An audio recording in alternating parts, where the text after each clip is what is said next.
Good morning, good afternoon, and good evening, dudes and dudettes. We are doing a first of what I hope is like a million of these things. Me and my good friend out of Las Cruces, New Mexico, but would like to be in Albuquerque because it's a lot cooler up there, but he kind of rounds it off to El Paso, but then it's Texas, so he doesn't want to claim that he's not New Mexico. But anyway, one of the hottest pitmasters in New Mexico and a great friend of mine, and more importantly, a supporter. I don't know what supporter is, but you could be one of those too. A supporter of the Dude Network. Guy, Nix, make sure you call him Junior Doobie.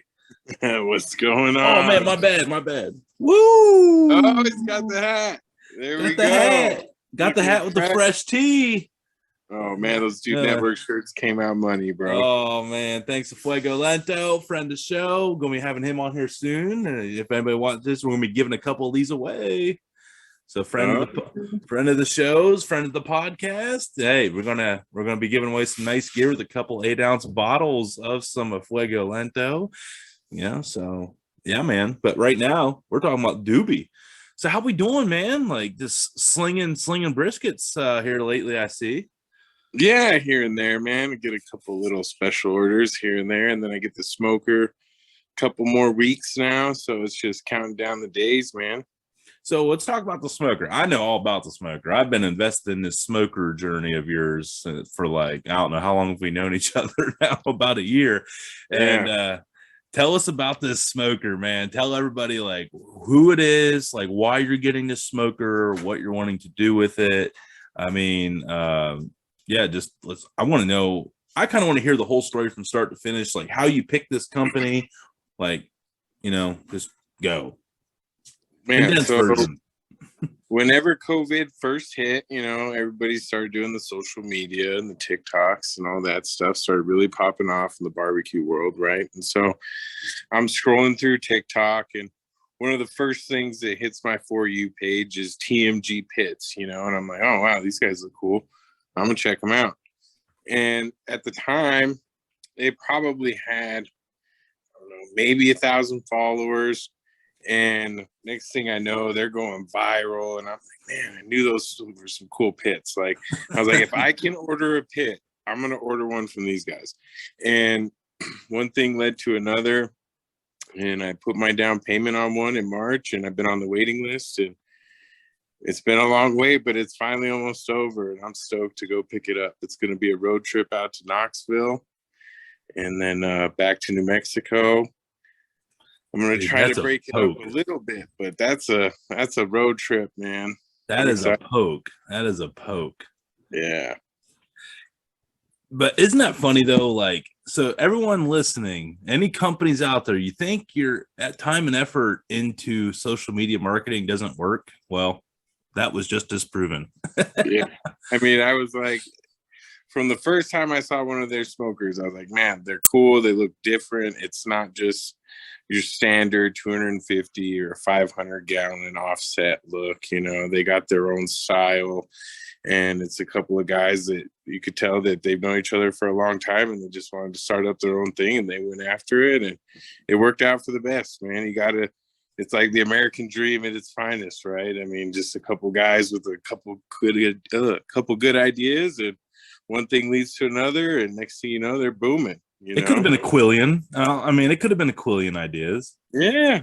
I mean, you and I have that many. I mean, what are you sipping on? What do we got there, Doobie? Oh man, I got the Woodford Reserve Double Oak. It's the double oak. No, hey, let me see that glass. Let me see that glass again. Dude, did you even leave any room in that glass? Like, just drink from the bottle. I mean, hey. I'm just picking on you, man, because I'm salty. I didn't pour myself more. I'm over here, man. I'm friends with my friends up at Cleveland Whiskey, and I hit the jackpot yesterday. I found a bottle of the Black Reserve. It's only like $1 more for a limited production. I'm like, okay, this stuff's the bomb. It's only like $25, man. So it's killer value. So I'm gonna have to try and score a bottle of that stuff, man. I know. Peanut butter chocolate whiskey that they have looks money, man. Like that looks like something you could drink every day. Yeah, it's definitely like you almost got to put it on ice and with something. Like you can take it in the shot, but man, it's like so rich. Like it's like oh yeah, like your teeth, but it's delicious. Like you can taste all of it, but it's definitely meant to be like with the toasted marshmallow on ice. That was a pretty solid. That was a pretty solid idea Yeah, on that. cool video, man. You used to sling some drinks, didn't you? Yeah, man. Back in my banquet days, man. I used to be a banquet bartender.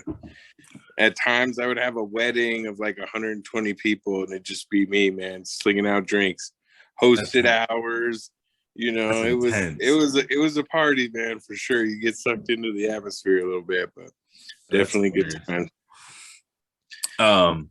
So I guess I want to go back here to your smoker. Like, how many? Like, okay, so let's explain to people that don't really know sizes. Like, 500 gallon, like, seems like a lot. How many gallons is yours again? And like, let's say I like you and I have like the standard Oklahoma Joe where you can get like 3 briskets in it. You know, what's this one like in comparison to that? I think mine is a little bit bigger than a 250 gallon. And it's on a trailer, but then I got the hot box and an insulated firebox. And the way that I'm viewing this one is it's going to be able to hold enough meat that if I could fill it up and sell out in a day, I'm doing pretty damn good. It's going to be a happy day for me. So if I get to that point, then yeah, I might upgrade to something real big. But for now, this one's going to be a nice rig that I can take to competitions and really start getting out there. So it's not the biggest pit out there, but it's going to be big enough to get the job done for a year or two. So I couldn't be more excited, man. So why get one this big? You said competitions. I mean, are we going to start seeing a Doobie Smokehouse flying around New Mexico, slinging some meat, or what? I mean, I might be going through Texas. Maybe I'll hit up Nevada next year. I don't know, man. Who knows where I'll be going, but Ohio, I'm going to be looking. Ohio. Man, yeah. If there's a competition that I can make it out there to. They released the schedule, man. The schedule. I looked today. I haven't got to tell you yet. Yeah, they're starting in April. They already got some like listed in like September, October. Ooh. That's up here. So do Mingy up here and get you some fresh back straps. Oh man. Oh, I'd be all about it, bro. I'd take a trip out that way. Hell yeah. Do a Dude Network event over there, man.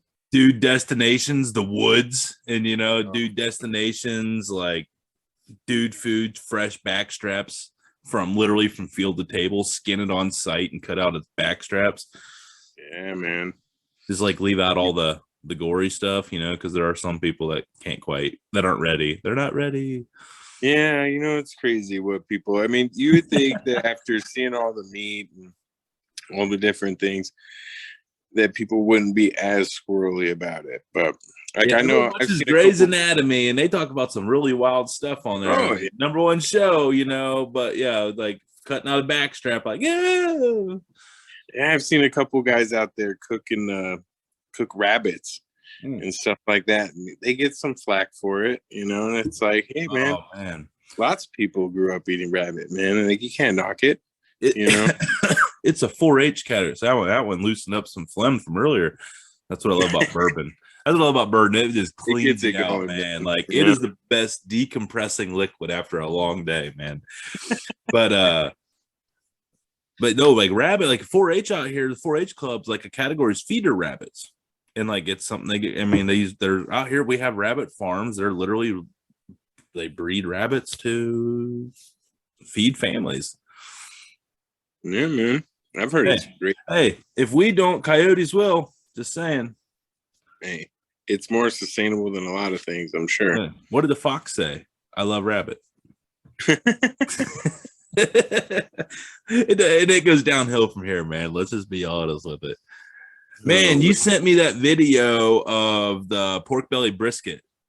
Yeah, man. Oh, man. Been a popular item lately, man. I've seen a couple people doing it. I'm like, that's one thing I haven't tried yet. And I'm like, man, that brisket style pork belly, I don't know how anybody could go without trying it. Like, I think I'm going to do one in the next week or so. I think I'm going out to my Baltic Meats out there, and if I get one of them like if I get a half pork belly for like 30, I think it's like about 25-30 bucks. Like, if you think about it, if it turns out anywhere close to brisket for what brisket prices are, man, like if you can get a good deal on some pork belly, like send it, right? I mean, not only that, but I don't know if you've seen a pork brisket, but in comparison to a pork belly, they're not very big. I mean, I feel like a pork belly can be like twice as big as a pork brisket all day. You know, so they're so. I mean, you can get like a really wide one. Yeah, I mean, they got some good length to them, and if you're just slicing it up like the flat of a brisket, I mean, what's cool about it is you get that like fat in the middle, and then you got some meat on top and bottom, almost like bacon, but it's like that low and slow, and you get the bark. I mean, it definitely looks money. Yeah, I think I'm gonna have to try it here soon. I mean, that's what we do in the barbecue world, man. Like, I know when you and I talk, it's always like, how can we one up something so simple? I mean, like the simplest ideas that pop, and it's maybe not one upping it as much as, okay, that was a simple idea, but they did a couple little tweaks to and made it their own, and it's going, like one thing leads to another. And that's what I love about the barbecue community, man, is you might see one guy's video and then another guy's video, and you might come up with something that kind of marries an idea you came up with a little bit of this, a little bit of that. And you end up with these crazy combinations all the time, and you see it all the time where people are trying all kinds of new things, and it makes it a lot more fun and exciting for everybody to kind of tune into, for sure. That's what I love about like the social media side of this. Like, like we wouldn't know half the stuff we do if we didn't see it on Instagram, on TikTok. I mean, before you and I kind of switched over to exclusively TikTok in like April, May. Well, we both were all in like June, July on Instagram, but like anyway, this point was like, like the cheese stuffed sweet Italian sausage wrapped in bacon that I've done, like you did the chicken fried brisket on a biscuit, man, like that was money. And like, so then I'm like, man, like I feel like I want to chicken fry everything. So like I immediately, like how I'm wired is like, all right, cool idea. Thank you, social media. You showed me how that works. Now, like, let me see. Okay, chicken fried brisket on a biscuit. All right, well, I'm going to take the batter and I'm going to add some chipotle seasoning to it. So it's a spicy chicken fried biscuit on a brisket or whatever. Right. Say that 30 times. You do all kind. I mean, and you can do anything to make it your own. And all it's going to do is set somebody else up to come up with another good idea, and everybody's winning right now. Everybody's trying things. And the nice thing is there's things that you may walk past in the store and it's like, I want to cook that, but I've never cooked that before. And sometimes it's enough for, like, if you don't have a lot of cooking experience under your belt, some people are just like, yeah, I've never cooked it. I'm just going to keep going to something else I'm familiar with, And what's nice about all these people cooking all this different stuff is that you can kind of see the results and be like, man, I've never cooked that, but that's something I want to cook for sure, Right. And it takes a little bit of the guesswork out of it for you. Do you go to the grocery store like I do to get motivated on what you're cooking for dinner? Like if you're like, man, I'm swinging and missing, like I'm gonna just go and see what's on sale at the store. Oh yeah. I mean, that's like, I'd say that's at least 3 out of 5 nights that I cook dinner. I'm just like, man, I could thaw something out. And then like every week, it's like you look at what's in the freezer and you have stuff you could thaw out, but it becomes like, well, I could thaw it out and I got to cook that tomorrow, the next day. And then it's like, by the time comes around where it's thawed out and it's ready to go, something comes up and it's like it's pushed to the next day. So a lot of the times it's like, I'm not going to thaw that out till this weekend. And I go to the grocery store, I'm going to just kind of see what catches my eye and just go from there. I start in the meat department and then work my way around to the produce and kind of go from there and just put something together, I just go and see what's on sale. Like lately, I've just been scoring on either I've been finding whole chickens, like pre-seasoned whole chickens for like $4. And I'm just like, I'm just going to wipe that seasoning off and just put my own back on it. I'm like, all right, Like at least it's chipotle based seasoning, and then I'll like use some of my red beard chipotle on it, instead. So I'm not counter, but I'm like $4. I'm like, now that like thank God, like I would have never known about spatchcocking. Like never in a million years. If it wasn't just flooded and like shoved down my throat literally on Instagram and TikTok for like 3 straight months. And I was like, all right, maybe it's not that hard. And I did, and I'm like, not that hard. Yeah. And I will say there's always those like, man, do I want to jump on that trend? I don't know. Is it going to be that good? Is it going to live up to the hype? Like in some of them, I feel like spatchcocking was a home run for everybody. I like and I like your idea on the spatchcocking of skin down. Because I did it skin up, and the skin just existed. Like, I mean, it's so hard to get crispy skin with it sitting on top on low and slow. But I like over the cook when you got it skinned down like closer to the heat, that it's at least going to have a better chance of like getting a little more crispy. And like you said, like the skin, you think the skin boils the moisture back up into the meat of that chicken, right? I mean, I feel like you get a little bit more even cook for sure. And I think like it keeps a lot of that juice from dripping straight out, Well, I'll go ahead and confirm this for you. I'm sorry, I'll cut you off there. I'll confirm this because I did the spatchcock with the skin up, and it was juicy. It was really, really juicy. But then I did those leg quarters, like a couple days later, and those I did skin down, and I remember like throwing them directly on the heat, to kind of really crisp up that skin, and juice was just pouring out of it. So even with the skin down, like that showed me like that skin actually does do a fantastic job. It might even do a better job of holding your moisture in, because the moisture is not going to go through that chicken skin like that, but it will jump through the rib cages and stuff when it's upside down. So I'm skin down guy now. I swear, man, I appreciate that tip. I mean, I like it. I haven't lost with it yet. And I feel like for people that are new to it, it also depends on what kind of cooker you have, and all that factors in too. But if you just have a little basic offset, I mean, skin down on the hot end, you can't lose.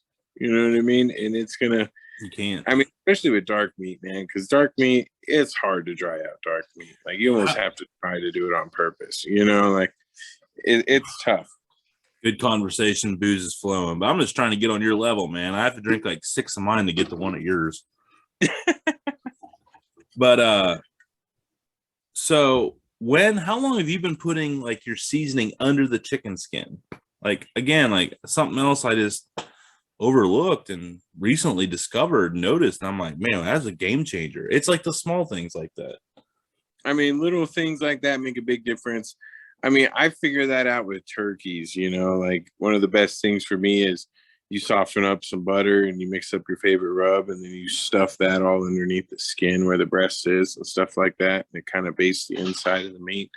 And then you can dry brine your turkey and rub butter on the outside. I mean, there's all kinds of different ways to kind of get the flavors to penetrate into it, but if you're not brining it and you're just trying to do something quick and easy, it's a good way to get the flavor there. And I like that olive oil trick that people are doing now, where they're taking their seasoning and mixing it with olive oil. And I think it actually kind of helps. Yeah, the slurry. Yeah. And then just like rubbing it. I mean, it is like a paste.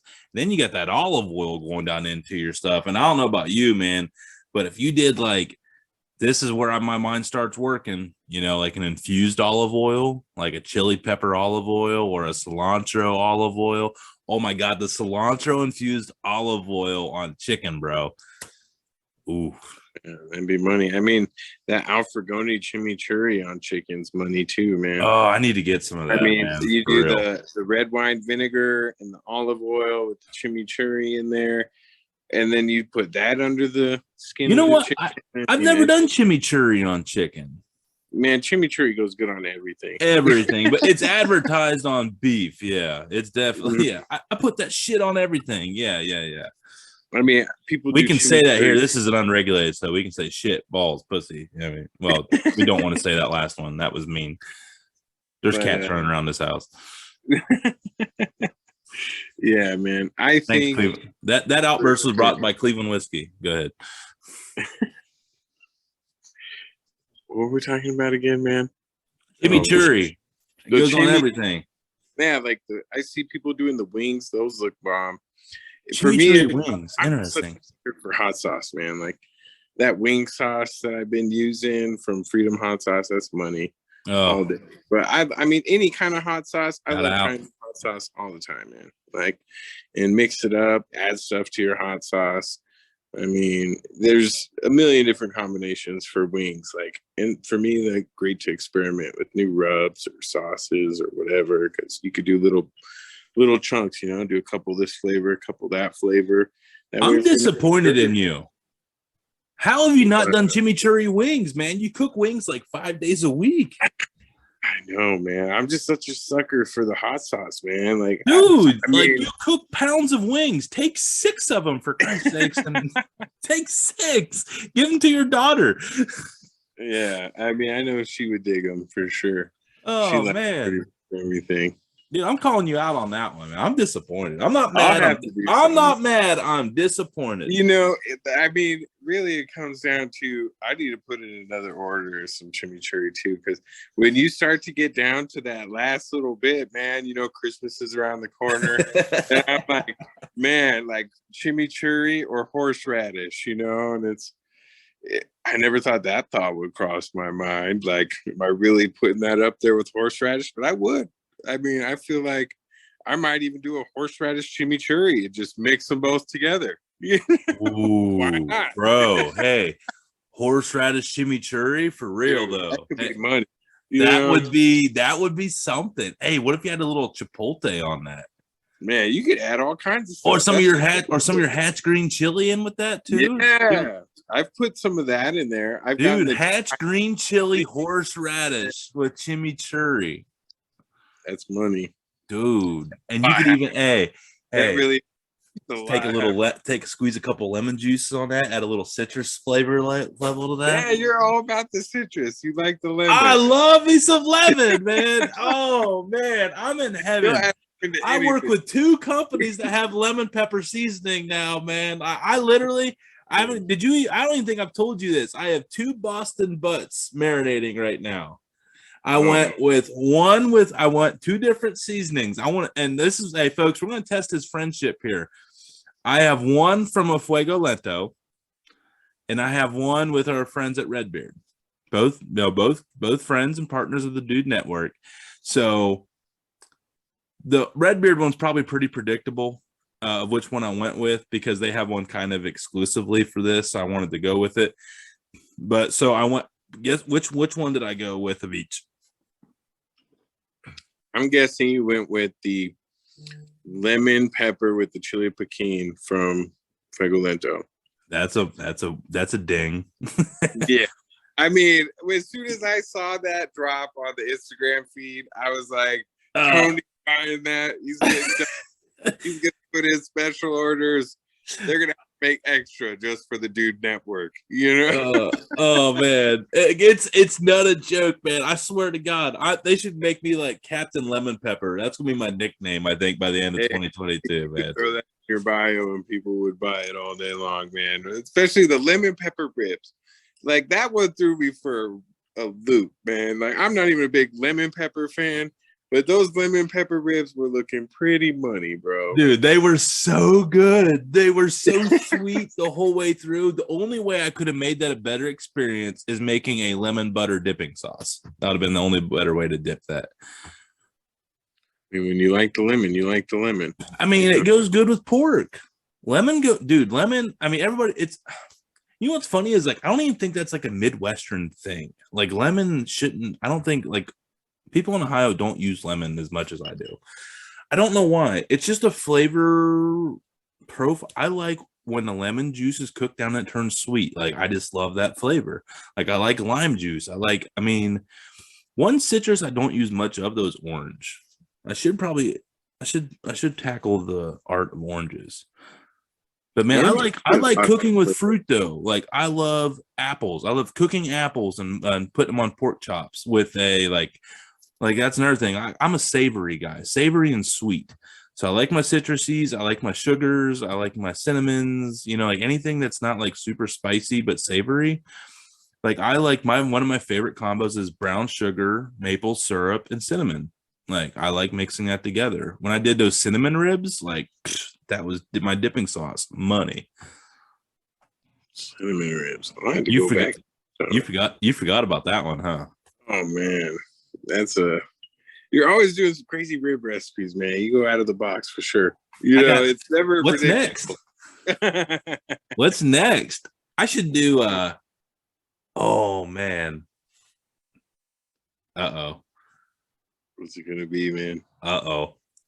You ready? I see the gears turning, man. It's crazy. What about like melting down some red hot candies? Like no one's ever finished ribs and like no one's ever finished ribs with candy.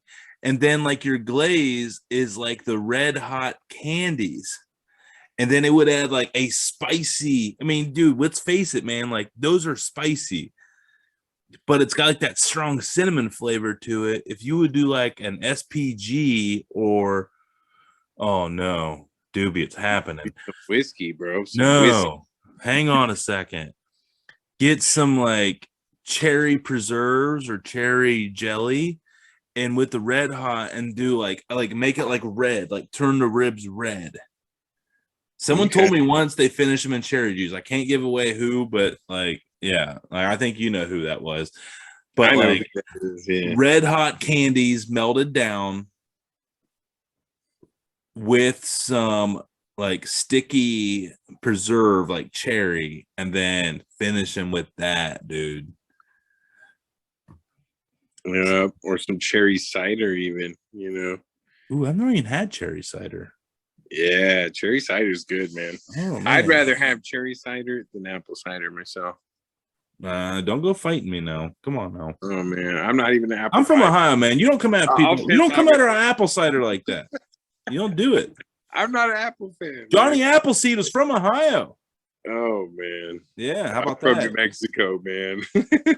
We eat that chili, man. You just shit on Ohio. How do you feel about chili that? On anything, and I won't touch fruit hardly. Like I like pineapple. Pineapple's a win.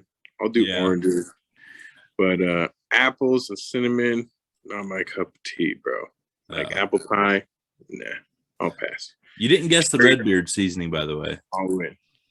Oh, the Redbeard, what is it, the honey chipotle? No, no, I didn't do double lemon pepper. I wanted to, but I didn't. I went with the Ohio pork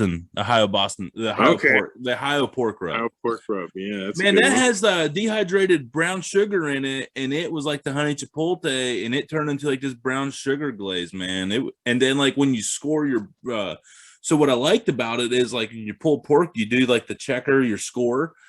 So man, like that brown sugar, and I accidentally cut a little deep, but then I wasn't mad because like that brown sugar glaze was just soaking down into the open flesh of the pulled pork, man. So I think and I'm letting it go like 12-hour marinade overnight out in the fridge. So hopefully tomorrow it'll be nice and soaked into the innards. Yeah, what time are you gonna get those going tomorrow? Well, they're a little smaller as we talked about. So I'm not going to set my alarm like you did the other night, like at midnight and get up and start smoking brisket. I mean, I'll probably do about 7 in the morning, and, they're like 7.5 pounders. So I'll probably be done about like 3-4 o'clock, right in time for dinner. So yeah, that's great, man. I mean, I got everything out there. I got my smoker rolled out there. So all I got to do is go out, throw some charcoal, get her fired up, get her warmed up, and hour later. Squeeze anything else on with the butts, or is that going to be it? That's a good question. Can we talk about that? That's a good segue there. Are you a real barbecuer if you don't fill that bitch up to the top? I mean, that's facts, man. Like, I feel like as much work as it, especially if you're a stick burner guy, as much work as it is to keep that fire going for however long you're keeping it going for, fill that sucker up, man. I'm like looking in the fridge. What else can I cook? I'd rather warm that sucker up tomorrow than have to fire up the smoker for another 6-8 hours or whatever the case may be. So I got an idea. I'm thinking I want to smoke a butternut squash. That's money, man. I think I want to do it. I think I'm going to do like, I just don't know what seasoning I'm going to use. Like, I immediately always want to go to like nutmeg, cinnamon, but I feel with like Troubadour, our friend over at Pete over at Troubadour Spice Blends. By the way, website is up, troubadourspiceblends.co. Use TB10 for 10% off. Shout out. Yep, TSB10. TSB10. See, yep, it's on my link tree. It's on the link tree, folks. It's on both our link trees. It's on both link trees. Doobie's got a link tree now too. We're both cool kids. I'm thinking what seasoning from Troubadour you think would be solid on some butternut squash? What are you gonna do with the butternut squash? Have it, dude. It's the dude. Butternut squash and squashes are like, it's the easiest thing to cook. You literally just get a sharp knife, you cut it in half, you scoop out your seeds, you season it, you bake it face up. Right. But like, I've done a vegan chili recipe with butternut squash. I do the maple syrup, brown sugar, cinnamon every time, and it's freaking money. So I don't know how it would be in a smoker though. So I would just do butter. I would definitely put butter in there, but I don't know. Like, man, I'm like a little spicy guy. So I thought maybe like some chipotle seasoning in there, or that honey chipotle. Ooh, honey chipotle from Redbeard. That's Redbeard. We need Troubadour. I want to do a home run. I want to do all. I have 3 brand ambassadors for everybody that's listening. What's that? Applewood pork and poultry. Money. That's it. Good call. That thing goes on everything. That's like a solid. You could put it on, dude. Anything. French fries. You could put it on fruit and it would taste good. The Applewood pulled. I do seasonings on scrambled eggs, and I've had some really banging ones. But I am not lying, folks. The best scrambled eggs are with Applewood pulled pork poultry. To complement the best scrambled eggs with the Applewood, potatoes, pan-fried potatoes with West Coast blend. Oh, the West Coast blend is so good. Oh man. Oh, you have a love affair with it. Man, I'm always trying to find something else I can put that on. And I mix a lot of the Troubadour rubs together, like I'll do West Coast is your lemon pepper. Yeah, pretty much, man. And I mix them all. I'll mix a couple here, like the sweet and smoky with the pig dust. I'll mix them up, and a little bit of this one, a little bit of that one. Helps them go a little bit further, and you get some awesome flavors. Like, I feel like if you get all those Troubadour rubs, I mean, you got Korean barbecue, you got the shawarma, you got all kinds of different things in there that fill in gaps that a lot of people don't have stuff like that, Yeah. Talk about the shawarma. Man, I'm excited to mess around with it. I think I'm going to do like some chicken gyros or something with it. It's got a really great, like when you smell it, it's like, yeah, that's going to be money on anything, I like that you said gyros properly, by the way. Man, you have to. I've gotten hate if you don't. Dude, I get hate from there's a bedroom right above this here, and I get all kinds of shade from that angle on that. Because it's a gyro. I swear to God, if you called it gyro one more time, I'm leaving. I was like, I'm done. I will fight you. Gyro. Yeah, man. Growing up between Las Cruces, like when I was a little kid, I was in Las Cruces, and then toward the middle of elementary, end of elementary, I was up in Albuquerque through up until like my mid-20s, and then I moved back down to Cruces and found my wife and got married and had a baby. All that. What's up, Erica? Stuff. We love you. All that fun stuff that comes along with it, right? But in Albuquerque, they have the Greek festival every year, man, and that is probably one of the best times ever. That's like one of the things that COVID's kind of made a little bit rough. It's like, you don't get the Greek festival. You don't get a couple things here and there. I'm ready for it all to come back, man. Like, I'm excited to go to the Greek festival whenever that's open again. If it's this year, if it's next year, who cares? I'll be there, man. Is Greek food one of the most overlooked cuisines in America? I would definitely say that it's up there as one of the most overlooked. I mean, I wouldn't even have thought about talking about Greek food until we talked about shawarma from Troubadour Spice Buns. Yeah, definitely. I feel like a lot of people, well, it depends on where you live too, because it's not readily available a lot of the times. Like, there's one really good Greek place here in Las Cruces, and there's like two that are meh.